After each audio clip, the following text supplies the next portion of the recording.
શું નામ છે આપનું? મારું નામ સોહિલ ચિસ્તિયા છે.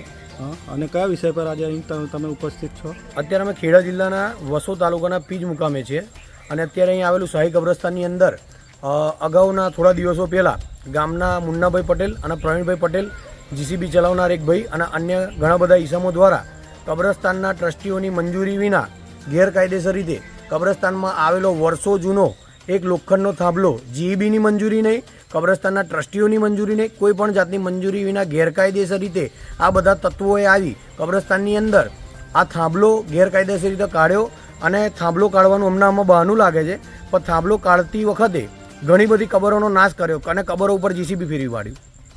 તે અંતર્ગત અમે આના તાબા હેઠળ લાગતું વસો પોલીસ સ્ટેશનની અંદર એક ફરિયાદ કરેલી. એ ફરિયાદ કરવામાં પણ આજે 10 દિવસ થઈ ગયા છે, પણ એનું કોઈ પણ જાતનું નિરાકરણ આવ્યું નહીં. એટલે અમે આજે વસો પીએસઆઈ સાહેબને મળવા ગયા હતા. એમને અમે એ બાંયધરી આપી છે કે ભાઈ 24 થી 48 કલાકની અંદર આમાં ઘટતું કરી લાગતી વળગતી કલમો સામાવાળા વિરુદ્ધ લગાવી અટક કરીશું.